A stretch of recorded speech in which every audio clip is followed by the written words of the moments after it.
Dạ, con của tôi tên là Quỳnh Quốc Cường. Nó bị đụng xe, cái bão ở Houston á, bão năm 2005 á.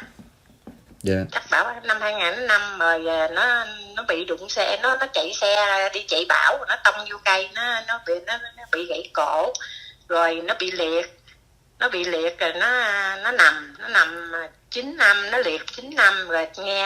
Nghe tin ông Võ Hoàng Yên qua đây trị bệnh, nói ông trị bệnh hay lắm, rồi ông qua đây ông trị bệnh liệt đồ, ông cũng trị đi đứng đồ được nữa. Thành ra thấy chị giờ tôi mới chở con tôi lên cho trị bệnh trên chùa Việt Nam á. Và lúc đó đi lên chỉnh trị bệnh là năm 2014, ngày 5 tháng 10 năm 2014. Lúc lên chỉnh thầy chị đó, giờ ông Hoàng Yên chị á, lúc đó 11 giờ rưỡi. Tại vì ổng chị lúc mấy giờ ra đây không có biết, nhưng mà lên chỉnh là đông dữ lắm rồi, ổng chị hết mấy người kia rồi ta ra về rồi, còn một số ít thôi, đệ tử ổng rồi thôi, với một số ít ở trong chùa. Thưa chị, vào thời điểm năm 2014 như vậy đó thì là con chị lúc đó bao nhiêu tuổi rồi? Lúc mà đem nó lên chữa đó là nó 29 tuổi, nó bị 29 đụng tuổi. xe hồi 19 tuổi. Đụng xe hồi 19 tuổi mà khi đem tới là Dạ. 10 năm sau đó là đem tới lúc 29 tuổi. Dạ, xin chị tiếp ạ. Rồi lên chảnh và thầy chị xong đưa lên để là thầy rồi chị người ta xong chưa rồi mới kêu thằng con vô người cuối cùng đó. Rồi lên cái thầy kêu để lên ghế, rồi mới để nó lên trên cái ghế để cho thầy chị. Rồi ông bẻ ông bóp làm sao đó không biết, nhỏ nó quặt hoài cái đây mới. Chị cho biết là cái tình trạng của con chị đó là sau khi đụng xe thì cái anh ấy là anh Cường đó là đã bị chấn động cho nên là bị liệt luôn. Dạ. Liệt luôn cả toàn thân hay là liệt một bên? Nó liệt toàn thân, nó liệt từ cái ngực đi xuống, còn ở trên, từ trên đi lên là nó bình thường, nó tỉnh táo bình thường, ăn uống đồ cũng như mình vậy đó. Dạ, tức là ảnh vẫn còn tỉnh táo, suy nghĩ và nói chuyện được hay không? Nói chuyện được hết trơn á, nói chuyện bình thường như mình vậy thôi à, nó cũng sáng suốt hơn nè. Mỗi bữa sáng á, thì cũng như tôi giữ nó, tôi là người mẹ, người săn sóc nó. Mỗi bữa sáng á, tôi lên tôi bấm cái giường, nó nằm trên cái giường á, tôi bấm cái giường tự động lên, cao lên chút xíu, rồi để nó nằm trên giường á, để cái laptop lên trên giường, rồi nó ngồi nó chơi stop. Anh ấy bị liệt toàn thân thì làm như thế nào để có thể điều khiển máy để mà chơi stock ạ? Hai cái tay. Hai cái tay vẫn còn hoạt động được. Hai tay nó còn hoạt động được, nó chơi stop được, nhưng mà nó bóc đồ, nó múc đồ ăn rồi thì không được, nhưng mà nó sử dụng nó chơi stop thì được. Tức là coi như là tình trạng là về mặt tinh thần vẫn tỉnh táo, nói chuyện bình thường và suy nghĩ được bình thường. Hai tay thì sử dụng được một phần nào để mà có thể bấm được chơi stock, nhưng mà không có sinh hoạt bình thường. Không có sinh hoạt bình thường thôi. Chứ nó tỉnh táo như người mình vậy thôi nè, chứ không có gì chứ. Xin đi chậm lại một tí, hồi nãy chị kể hơi nhanh đó. Khi mà chị biết ông Võ Hoàng Yên qua chữa bệnh đó, vì sao chị quyết định đưa con tới chữa? Chị biết như thế nào về ông Võ Hoàng Yên vào thời điểm đó? Tôi không có biết, là bà chị tôi đi, bà chị chồng nè, bà ở đi dưới chùa Linh Sơn, rồi bà nghe người ta nói là bữa đây Võ Hoàng Yên trị bệnh ở trên chùa Việt Nam. Rồi bà chị tôi mới gọi về, bà nói mợ ơi, sửa soạn cho thằng Cường đi, tôi hẹn cho thằng Cường đi lên chùa Việt Nam đặng trị bệnh cho thằng Cường. Hẹn ông Võ Hoàng Yên đặng trị bệnh cho thằng Cường là cháu. Rồi mới bà chị bà với chùa bà về bắt đầu sửa soạn mới là chở lên trên Võ Hoàng Yên trên chùa Việt Nam chị. Vậy thì cái ý của cái người con, tức là anh Cường đó, thì là như thế nào? Kêu nó đi, nó nói nó không có đi. Con thấy trên tivi, con coi ông này chị, rồi ổng chị, con thấy đâu có gì đâu mà phải đi. Rồi ở đây cũng như năn nỉ nó, nói thôi đi con ơi, ổng hay lắm, đâu biết được, con lên rồi ổng chị cho con đứng chị con đi sao. Cái nó nói không đâu, con coi tivi con thấy rồi, ổng đâu có làm gì được đâu mà bắt con đi. Rồi ở nhà thấy nói nó hoài, cái nó nói kệ gì chứ đại đi chẳng coi được không được thì thôi, cái nó đi thì đi. Tức là ngay bản thân anh Cường là cái người mà không có muốn được chữa trị ngay từ đầu. Không, nó không chịu đi, nó không chịu. Và khi mà chị tới chữa trị như vậy đó thì thấy cái cái số người tới đó chữa chị đông hay không? Chị tới vào lúc nào mà đợi tới lúc 11 giờ đêm mới được chữa? Tại vì lên khoảng 10 giờ hơn. 10 Vậy giờ là sáng hay 10 giờ tối à? 10 giờ tối á, Dạ. 10 giờ tối. Dạ. Thì Rồi đợi. dạ. Đợi xong rồi tới phiên là chị chữa. Thì chị kể tiếp cái lúc mà đưa vào chữa trị, thì trước khi chữa trị thì ông Võ Hoàng Yên hoặc là những người cùng với ông á có giải thích về cái việc mà được chữa trị nó như thế nào hay không? Không có giải thích. Thì là lên đợi ở ngoài và cái làm cho người ta xong hết trơn á, rồi mấy người trong mới nói còn một đứa cháu ngồi xe lăn ở ngoài đang đợi, rồi ổng kêu đẩy cháu vô đó, rồi đẩy vô rồi ổng kêu khiêng bỏ cháu lên trên cái ghế của thầy chị đó, để lên, rồi bắt đầu để lên, rồi thầy chị với mấy Phật tử đồ đệ tử của thầy đồ xúm lại là chị, rồi bóp lưng, rồi kéo giò đồ làm tùm lum hết trơn á đó. Rồi tôi thấy sao mà nó quạt quại nó mới chạy lại. Lúc đó thì cái anh Cường có phản ứng gì hay không? Có nói hay là có nói chuyện hay là có đồng ý hay không đồng ý gì hay không lúc đó? Không, nó không có nói gì chứ. Dạ. Và trước khi mà đưa vào chữa trị đó thưa chị, có gia đình hoặc là chính anh Cường có phải ký một cái giấy nào đó hay không? Không có ký. Không có bất cứ một cái giấy tờ cam kết nào hết? Không có ký một cái giấy tờ nào hết, tại vì nó là người cuối cùng đó, không có ký cái giấy tờ nào hết. Dạ. Không biết mấy người trước thì sao mình không biết. Và có đóng cái lệ phí nào hay không thưa chị? Không có đóng lệ phí, nhưng mà hồi ở đây đi lên thì chuẩn bị khủng tiền cũng bỏ trong bao thơ, thì mình thấy thầy chị ta để cái thùng tiền, tại giờ mình thấy cái thùng đó, cái thùng cũng như là mình bỏ vô trong cái thùng cho thầy vậy đó. Yeah. Rồi cũng có bỏ vô bao thơ để sẵn, thì là thầy chị xong là mình cũng phải bỏ theo cho giống với người ta. Yeah. Đó, nhưng mà nửa đường mới có 10 phút 15 phút là thằng nhỏ nó chết rồi không có bỏ cái tiền đó vô. Được 15 phút là anh Cường đó bị chết. Lúc đó chị có mặt ngay tại đó hay không? Có. Chị thấy như thế nào? Thì thấy nha, con tôi nó 2 hàng nước mắt nó chảy, tôi chùi nó, thì con mắt nó nhắm lại rồi, tới chừng mà đem lên trên, nó không có nhắm sát mà tới đem lên trên nhà thương, xe ambulance là chở lên nhà thương, thì 2 con mắt nó mở lên, nó không có nhắm. Nhưng mà lúc mà chị thấy họ chữa như vậy thì chị có lúc nào chị cần phải cảm thấy là nguy hiểm, chị nhảy vào can ngăn hay không? Có, tôi nhảy vô, mà tôi nhảy vô tôi nói thôi, con tôi đừng có đè nó nữa, đừng có làm nữa, mà mấy người Phật tử, mấy người đệ tử của thầy đó xô ra, nó đi ra đừng cho thầy chị. Chị còn nhớ là chị như thế nào hay không? Không, tại vì thì xô tôi ra, không có cho tôi nhào vô đó, thì tôi mới tôi đứng mà tôi cung lắm, tôi thấy ông này ông chị bộ không im rồi. Thằng em nó đứng kế bên, nó nói trời ơi làm gì mà dỗ dữ vậy kìa, má coi kìa, dỗ kìa. Vỗ như thế nào chị tả lại, nếu mà chị còn nhớ là chữa chị như thế nào đó chị? Cũng như là ông đè thằng nhỏ nó đang ngồi phải không, ông đè nó xuống, ông đè nhỏ, ông bật cái lưng nó xuống vậy nè, cái bắt đầu ông ngồi hay là nằm vậy chị? Ngồi. Dạ. Ngồi, ông đánh cái ngoài sau lưng nó, ông vuốt ngoài sau lưng nó, ông đánh này kia nọ, rồi ông bẻ 2 cái giò đó, ông kéo, không phải bẻ mà ông kéo 2 giò cho thẳng ra là sao không biết, ông kéo 2 giò thẳng ra, xong rồi cái bắt đầu ông thấy ủa sao nhỏ nó ngồi nó ụp cái mặt xuống mà 2 cái tay nó sụi lơ ra, đâu phải giống như mấy bữa của cửa cái nhào lại á, thì mấy Phật tử của thầy, đệ tử của thầy á nói đi ra đằng cho thầy chị. Cái tôi nói trời ơi, con tôi nó chết rồi kìa, rồi nó lật nhỏ lại, thì thật là sự là lật lại là nó chết. Là lúc là nó ngồi ụp cái đầu xuống đằng chị, đặng bóp lưng xương sống rồi kia của nó đó, rồi là tôi thấy cái 2 tay nó sụi lơ rồi tôi mới la lên tôi nói con tôi nó chết rồi kìa, rồi cái bắt đầu lật lại thì nó đã chết rồi. Thì lúc đó như thế nào nữa chị? Thì lúc đó là thấy thấy chết rồi bắt đầu trong chùa ùa la lên này nói gọi ba lăng, rồi thì trong chùa mới gọi xem ba lăng lại. Thì lúc đó là ông Võ Hoàng Yên với Phật tử của ổng là leo lên xe cuốn đi, chỉ còn một ông thầy mà đi theo Võ Hoàng Yên lại là đi theo lên nhà thương thôi, còn bao nhiêu là leo lên xe đi mất tiêu luôn. Dạ, tức là xe cấp cứu, xe cứu thương tới và chở đi. Dạ. Chị có đi cùng với lại xe cứu thương để tới nhà thương hay không?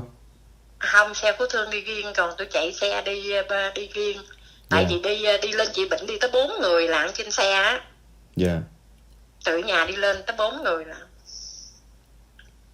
Tiếp tục tới nhà thương thì như thế nào ạ? Tới nhà thương thì xe lăng nó chạy trước mình, nó đem nhà thương rồi bịch lại thì nó không có, nó đem chồng nó cấp cứu hay nó tiếp hơi hay gì đó không biết, nó không có cho mình vô, nó bắt mình đứng ở dưới á. Thì đứng ở dưới với mấy ông thầy cũng theo đi nữa, mấy ông thầy trong chùa tục tội nghiệp, thầy cũng quýnh hết trơn, thầy cũng theo đi theo. Rồi đứng ở dưới rồi hồi cái y tá nó kêu lên, nó kêu ai là mẹ đi lên cho nó nói chuyện. Cái đi lên thì mình không biết tiếng Anh, rồi nói tôi không biết tiếng Anh, là nó nói vậy thôi, có ai thông dịch không, thì đem có một con út đi nè, thằng nhỏ đi đó, thì dắt nó lên rồi nó thông dịch. Lại bác sĩ nói là cũng như là nói nó đã chết rồi, thôi về nhà, kêu má đi về nhà chuẩn bị gọi cho nhà hoàng nào đó đặng ta lại làm giấy tờ đó. Rồi lúc mà nó nằm trên đó, nó nằm lên thấy nó nằm ở trên, nó nằm ở đó rồi nó mở hai con mắt, rồi thằng em nó mới lại vuốt mắt, nó vuốt mặt cái nó nhắm mắt lại là ở đây đi ra đi về, người ta đóng cửa lại đó. Y tá hoặc là nhà thương có cho biết rằng là anh Cường mất vào cái lúc nào hay không? Lúc múc là ở chùa đã mất rồi hay là đưa tới nhà thương chữa trị rồi mới mất rồi chị? Ở chùa mất rồi, nhưng mà nó đem nhà thương nó cũng tiếp hơi coi có cứu lại được không, mà không có cứu được. Thì đem nhà thương rồi nằm trên nhà thương, rồi mình đi về, nó kêu mình đi gọi cho kêu nhà hoàng nào đó gọi, rồi mới về nhà mới gọi cho nhà hoàng, rồi mình đi về. Còn thằng nhỏ thì thằng mắt nó nằm ở trên nhà thương đó, rồi nhà hoàng bữa sau sáng là nhà hoàng đã pick up nó đem về nhà hoàng. Gia đình có báo cho cảnh sát biết cái vụ này hay không? Năn nỉ ông đám thầy mà đi chung với Võ Hoàng Yên ở Việt Nam qua đó, ông thầy đó ông bận đồ tu, ông năn nỉ, ông nói đừng có gọi cho cảnh sát nha con gọi cảnh sát thì là cảnh sát mà lợi là thế nào thầy cũng như kiểu nói là gọi cảnh sát thì thế nào nó cũng phải làm việc với Võ Hoàng Yên, rồi ổng không có đi vòng vòng, ổng đi cứu người rồi được, ổng đi trị bệnh cho người ta được. Năn nỉ, nhiều người năn nỉ lắm, là lúc đó mấy ông thầy năn nỉ, rồi xong mà về nhà mới nói lại với ông chồng, nói bây giờ mấy ông thầy năn nỉ rồi bây giờ tính sao. Rồi thằng con nó không chịu, thằng nhỏ út mà thằng em của thằng chết đó, nó nói không, con phải gọi cảnh sát. Rồi đây mới chụp cái phone nó lại, nói thôi Phan con đừng gọi cảnh sát để cho thầy đi trị bệnh cho người khác. Nó nói trị bệnh gì, giết người mà trị bệnh gì đó. Thằng em của thằng mắt nó mới nói gì đó. Rồi về nhà lúc 4-5 giờ sáng rồi mới tới nhà, tại vì nó chết 4 giờ ở nhà thương, về 4 giờ về tới nhà cũng 5 giờ.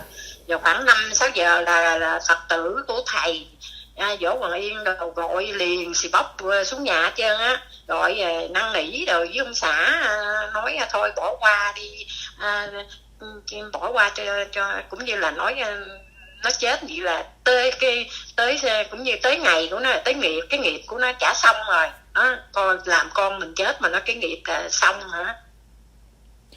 Chị nói rằng là các Phật tử đệ tử của ông Võ Hoàng Yên gọi để năn nỉ, còn đích thân ông Võ Hoàng Yên có nói chuyện với gia đình hay không ạ? Không nói chuyện, không nói, mà không có lại nhà hoàng mà để thắp một cây nhang cho con tôi nữa. Ổng coi như ổng là thánh thần gì đâu ở trên xuống, ổng không coi ổng coi mình không có gia gì đó. Ổng đi trị bệnh ổng cũng coi theo mặt nữa đó chứ đừng nói. Ý chị là như thế nào ạ?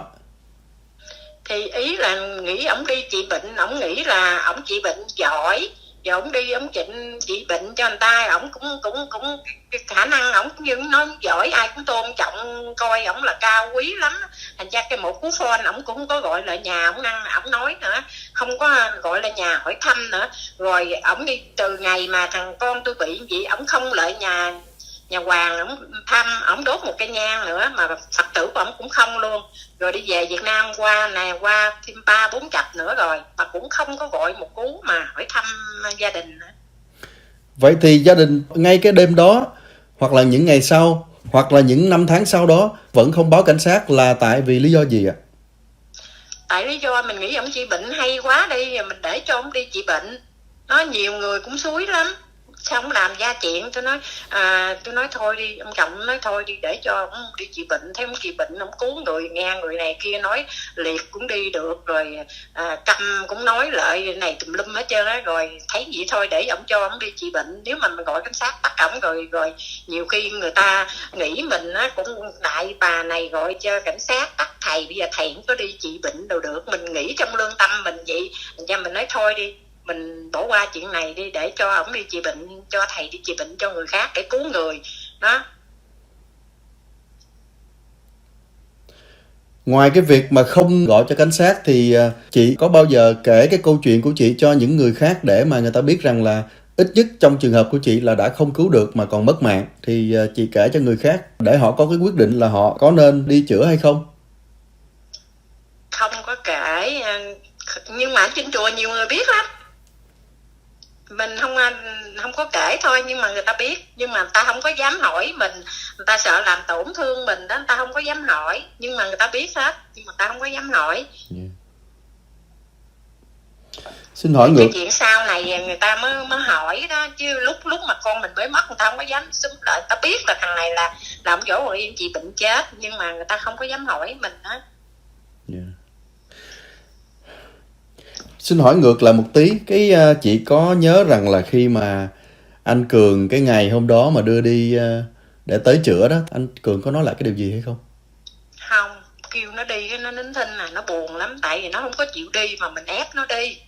Nó buồn lắm, nó không có nói chuyện với ai hết trơn á. Yeah. Tại ép nó đi chứ nó không đi. Nó nói con có coi trên tivi rồi, con thấy ổng chữa đâu có cái gì đâu, mà con thấy ổng chữa nhiều người lắm rồi, con đâu có thấy đứng gì đi đâu mà bắt con đi chữa. Từ năm 2014, chị nói là ngày 5 tháng 10 năm 2014, Yeah. Anh ấy chữa mà bị chết như vậy đó, rồi chị quyết định là không có gọi cảnh sát mà cũng không có truy tố gì cả trong suốt thời gian qua như vậy. Vậy thì vì sao giờ đây chị quyết định chia sẻ câu chuyện của chị? Tại vì mình tưởng là ổng chị hay, chị giỏi, ổng đi cứu người, mà bây giờ đổ bể chuyện này ra là ổng đâu có trị ai thành công đâu, ổng đâu có trị ai được đâu. Tại vì mình thấy con mình mất rồi, mình cũng không có đếm xỉa tới ổng, qua mấy lần mình cũng có quan tâm tới, không có nghe tới cái tên của ổng nữa, để ổng đi trị ai đâu, ổng trị đi mình không có nghe, mình có muốn nghe tới cái tên của ông Võ Hoàng Yên nữa đó. Thành ra mình để cho ông đi trị bệnh, ai trị bệnh con mình nó cũng đã mất rồi đó. Mình cứ nghĩ vậy thôi, rồi bây giờ đổ bể ra là ổng trị rồi ổng gạt người này người kia. Thành ra mình thấy vậy á, cái câu chuyện của mình đó, mình nói ra để cho mọi người biết luôn. Cái hôm mà chị đưa con tới chữa đó thì chắc chắn là trong cái vùng địa phương của chị Houston đó thì cũng có nhiều người khác tới chữa. Rồi sau này những chuyến sau nữa, chị có bao giờ tiếp xúc với những cái gia đình khác là, hoặc là có nghe tới những gia đình khác là họ có được chữa, họ có được hết hay không, hay là họ không hết? Chị có bao giờ có hoặc là trong cộng đồng có kháo nhau với cái chuyện đó hay không? Có hai người bạn nữa, có bà bạn á, bà đi chị về càng mới ngày này, hồi bữa thì qua nhà chơi nè, bà mới đưa cái hình cho bà coi, bà đưa hình coi hả, bà nhức đầu, mà chị bà làm sao hả, là cái đầu nó chổi lên hai cục như hai cái sừng nai vậy đó. Bà còn chụp hình lại nữa đó, bà nói sợ quá không dám đi chị nữa đó. Rồi có một bà bạn kia nữa, ông chồng đem đi chồng chị, bà nói chị mà dỗ ông chồng bà tới mà về nhà mà ông sợ luôn đó. Ông nói từ đấy tới mà ông nghe tới tên ông Võ Hoàng Yên là ông sợ đó. Đó là hai người tâm sự, là tại vì hai người bạn ở đây tâm sự, còn mấy người chị bệnh, mấy người khác thì mình đâu có biết đâu, mình đâu có quen ta. Còn hai người mà tâm sự là bạn ở đây đó đi trị bệnh Võ Nguyên là người ta về người ta nói là ta sợ luôn á, nói trời ơi con người ta vậy mà ta chịu còn không nổi nữa, con của bà vậy mà bà dám đưa cho ông chị. Tôi nói chị đâu có biết đâu, thì thấy ổng chị giỏi quá, hay quá, từ Việt Nam mà qua tới Mỹ chị ai cũng thần tượng ổng trơn á, mình có đem đi chị. Như vậy là hai người bạn đều là trong cái trường hợp là không có được chữa trị khỏi. Ngoài ra chị có nghe đồn hay là nghe là ở trong cộng đồng người Việt ở Houston trong mấy đợt như vậy có người nào được hết một cái bệnh nào không? Không, hỏi tới bây giờ hỏi tới là nói không ai hết hết trơn á, không ai hết hết trơn. Rồi người ta còn phiền tôi nữa, người ta nói bây giờ đổ bể ra, cái người ta nói trời hồi đó ông Đỗ Ngọc Yên làm chết mà không nói đặng cho người ta biết, người ta biết cái câu chuyện đặng người ta cũng như người ta né, người ta tránh đó, mà mình năn nỉ quá mình đâu có dám đi nói ra chi. Có khi nào một phần nào chị không nói ra là cũng là một phần là chị nghĩ rằng là chị cũng có phần trách nhiệm trong cái việc khuyến khích người con đi chữa bệnh, cho nên nó cũng dẫn tới một cái kết quả như vậy mà cảm thấy là không muốn nói ra không? Không muốn nói ra là anh biết là tại vì cái chùa Việt Nam chứ, cái chùa đó ta tiếng tâm tao nào tới giờ mà chùa thì thầy lại chùa đó trị bệnh, tại cái chùa nó rộng nó đông, thành ra chùa lại đẳng cho Phật người bệnh rồi vô chùa đó chị. Mà bây giờ một khi con mình nó đã mất rồi trong cái chùa đó, mà bây giờ mình nói ra đó, gọi cảnh sát hay là nói ra mình sợ ảnh hưởng tới trên thầy trên chùa đồ thầy đồ, thành ra không muốn vậy, thành ra mình mới nín luôn. Rồi trên chùa đó là thầy đồ lợi tụng kinh cho thằng con á. Yeah. Mà trên chùa đó thầy đồ cũng được lắm, ngày nào cũng tội lợi tụng kinh, ngày nào cũng lợi tụng kinh hết trơn á, mà không có để cháu ở trên thờ để chển, nhưng mà đem về với chùa gần nhà, đem cái hũ cốt về gần nhà để, nhưng mà trên chển nó cũng cúng cho cháu đồ đàng hoàng vậy đó. Thầy nói cho thầy xin tấm hình, tại mình không có để trên chển thì thầy nói để cho thầy xin tấm hình cho cháu, để thầy cũng cúng đàng hoàng cho cháu vậy đó. Yeah. Trước hoặc là sau tai nạn của người con của chị đó, chị có xem qua những cái video clip mà đã đưa lên rất nhiều trên mạng. Trong những clip đó thấy ông Võ Hoàng Yên chữa được nhiều người, có người khỏi bệnh câm điếc, có người khỏi bệnh bại liệt. Chị có xem qua những cái đó hay không và chị nghĩ như thế nào? Không, từ ngày ổng làm con tôi chết giờ là tôi không có muốn nghe nữa, tại vì ổng là một người thầy, bây giờ cho ổng là một người thầy đi, ổng không có biết điều. Thí dụ mà ổng làm con mình chết thì thay vì bây giờ ổng còn ở Houston nhà hoàng để xác đó, mà ổng không phải lại thắp một cái nhang cho nhỏ hay làm lợi hỏi thăm gia đình và không nói một tiếng nào hết trơn. Thành ra anh nghe nhắc tới cái tên ổng là không có muốn nghe nữa. Hồi đó hồi bắt đầu mà con chết tới bây giờ đó, tôi cũng nhiều khi tôi cũng hối hận lắm. Tôi nói tại sao mà bữa đó mình không gọi cảnh sát để bắt ông này, ổng làm như ổng là thánh nhân đồ, ổng tương tượng, ổng tôn sùng ổng lên là thánh nhân vậy đó. Ổng không coi người ta ra gì chứ, con người ta chết mà ổng không có đếm xỉa gì tới, cũng như là qua câu chuyện là ổng bỏ ổng chạy thôi. Có bất cứ một cái sự bồi thường nào về mặt tài chính từ chùa hoặc là từ phía ông Võ Hoàng Yên đối với lại cái sự tai nạn của con của chị hay không? Không có nói gì mà gì cho nên ra cái đám tang con tôi là tiền bạc là ở nhà không. Rồi cái tiền người ta thấy gì đó, người ta thấy tội nghiệp nhỏ nào đó, rồi người này người kia lại đó cúng bỏ cái tiền đó vô, là tôi lấy cái số tiền đó tôi cúng lại cho chùa, rồi đi hết mấy cái kiển chùa ở Việt Nam nữa, chứ đâu có ai đem tiền từ Việt Nam cho hết cái tiền cúng của nó luôn.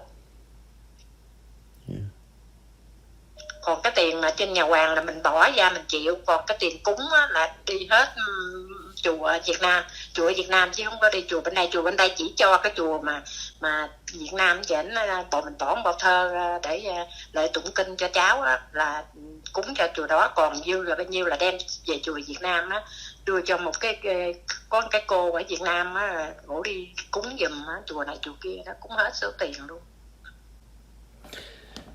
Gia đình chị ngoài anh Cường thì còn những người con nào trong gia đình nữa thưa chị? Còn một đứa con trai út nữa à, nhỏ con gái với nhỏ con gái lớn thì nó ở riêng, còn đứa con trai út thì còn ở chung. Hai đứa chị với đứa em nó là của thằng Mắt á, là nó phản đối nha, nó đòi gọi cảnh sát bữa đó tại chỗ luôn đó, mà năn nỉ nó dữ lắm á. Nó giận mình mà nó không dòm tới mình nữa, mấy cái nhỏ chị với thằng em của thằng Mắt á.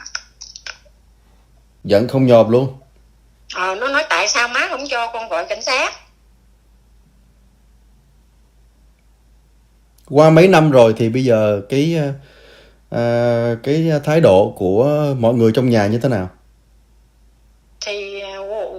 Thì bây giờ qua mấy năm mà nó cũng phôi phai rồi, nhưng mà nó nghe cái tin ông này vậy nè, rồi cái mới nói với nó cái nó nói với nó cái nó mới nói đó, thấy ông hồi đó con nói cho ông này ông chị không có được đâu, để con gọi cảnh sát đi mà má không có cho con.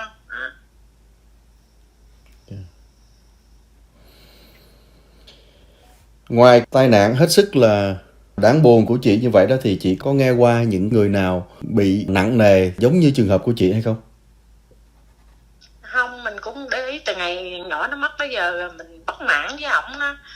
Rồi không có quan tâm, không có để ý ổng. Qua đây mấy lần nghe ổng qua, ổng ở trên Hilton là trên chùa, mấy cái chùa ở Hilton đổ đây cũng có thèm quan tâm tới nữa, không có thèm nghe cái tên ổng nữa, là giận ổng. Nhiều khi ổng làm con mình mất mà ổng không có một tiếng nói gì với mình hết trơn á, giận ổng lắm. Mà cái chuyện hầu mới đó mình phải chi mình làm gọi cảnh sát rồi là cho nó xong rồi, thành ra mình thấy gì mình nghĩ ổng là giỏi, ổng để và cho ổng đi trị bệnh người này kia, rốt cuộc là bây giờ ổng đâu phải là người trị bệnh đàng hoàng đâu. Chị chắc là trong thời gian vừa qua cũng mới nghe cái việc nó đang xảy ra ở Việt Nam hiện nay giữa bà Nguyễn Phương Hằng, ông Dũng Lò Vôi với lại ông Võ Hoàng Yên. Dạ. Do chị tự biết ra hay là do người nhà, người quen cho biết? Tại vì ở Việt Nam, mấy người Việt Nam nữa gọi qua đó nói đó, ổng hồi đó ông này ổng đâu có trị bệnh được đâu mà đem cũng như mấy đứa em bệnh nó nói chị đem con chị cho ổng, chị cho chết nhỏ, để bây giờ đó phải đó gọi cảnh sát đi bắt ổng, để bây giờ ổng khỏi đi trị, bây giờ ổng đi gẫm đồ tùm lum ở Việt Nam hết trơn á.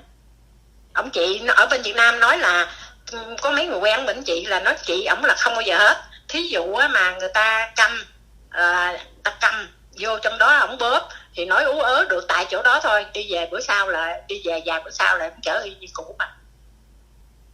Có người ta đi hết tiền với ổng nữa mà con ta cũng đâu có nói chuyện là được đâu. Có nghe cái tin đồn rằng là những người ở bên Mỹ thì muốn tới chữa thì phải mua một cái vé nào đó để mà trả trước $400 hay là gì đó, thì chị có nghe qua cái đó hay không, hoặc là biết qua cái đó hay không? Có người nào? Không, cái đó thì không có, ở đây không có nghe. Nhưng bây giờ thì nghe trên đài nói thôi, chứ mình không có bạn bè hay là mấy người trị bệnh thì mình không có nghe. Cái nào có làm sao mình nói vậy, mình không có nghe. Yeah. Vậy thì bây giờ qua 6 năm rồi, nhìn lại cái việc xảy ra cho chính gia đình chị, cho chính con của chị đó, thì chị rút ra một cái điều gì, và cũng như là muốn nói với mọi người cái điều gì? Thì bây giờ mình muốn nói với mọi người là cũng như là ổng trị bệnh con mình nó chết, sự thật như vậy đó, cái này là sự thật, chứ mình không có nói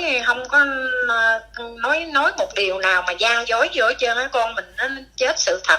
Thành ra bây giờ ổng đã trị như vậy rồi, bây giờ mình muốn nói lên để cho mọi người biết là cái chuyện sự thật như vậy, để nhiều người không biết á, thì một người tin cũng như là tin ổng, nói ổng trị giỏi rồi này kia nọ. Thành ra bây giờ mình muốn nói cho biết, bây giờ ổng trị đó, không biết ổng trị cho người ta làm sao thì cái đó tôi không biết, nhưng mà sự thật ổng trị cho con tôi là nó chết trên tay ổng. Thông thường ở Mỹ, nếu mà một cái người nào mất ở nhà thương thì không nói, nhưng mất bên ngoài mang vào đó, thì thường sẽ có cái sự điều tra để hiểu được cái nguyên nhân dẫn đến cái chết đó. Trong trường hợp của chị, nhà thương hoặc là phía cảnh sát họ có điều tra hay không, họ có điều tra với gia đình hay không, và cái sự giải thích của gia đình đối với họ như thế nào nếu đã là không cho biết rằng là đó là do cái việc chữa bệnh?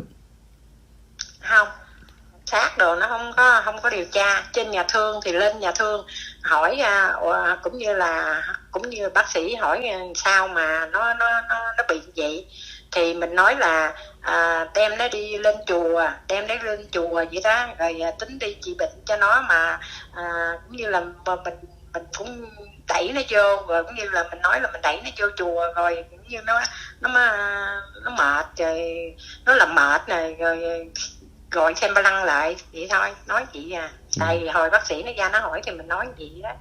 Yeah. Đó là cái cách giải thích của gia đình đối với lại nhà thương với bác sĩ. Tại trên chùa xúm lại thầy rồi nói quá trời nói rồi, với lúc đó mình nghĩ ổng là một thầy trị bệnh giỏi quá đi đó. Anh cũng biết mà, lúc trước cũng nghe, lúc trước chưa có xảy cái câu chuyện chị Hằng với anh Dũng ở bên Việt Nam á, là ai cũng tôn kính ổng lắm, mà anh cũng biết cái câu chuyện này mà. Cảm ơn chị rất nhiều. Được biết rằng là chị cũng rất là e ngại trong cái chuyện mà phải nói ra hoặc là phải ra mặt ở ngoài công chúng. Cho nên chúng ta có cái câu chuyện này hôm nay qua đường dây điện thoại mà thôi. Dạ. Dạ. Thì mình cũng không có muốn nói câu chuyện này ra đâu, nhưng mà con người ổng làm vị thầy mà ổng không có biết điều, không bao giờ ổng gọi cứu phone mà hỏi thăm mình, ấm ức 6-7 năm nay lắm rồi mà mình không có tiếng nói ra được đâu.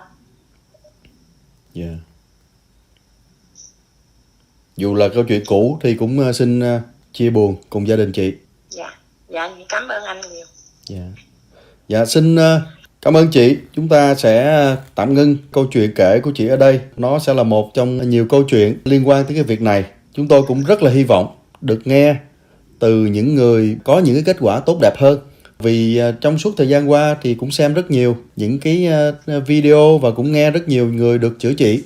Cũng rất là mong muốn nghe được từ những cái phía của những người mà được chữa trị thì sẽ có câu chuyện nó rộng rãi hơn. Ngày hôm nay thì chúng ta nghe cái câu chuyện của chị Huỳnh Xuân Lộc để cho mọi người có thể rộng đường dư luận để hiểu được vấn đề nó ở nhiều góc cạnh khác nhau.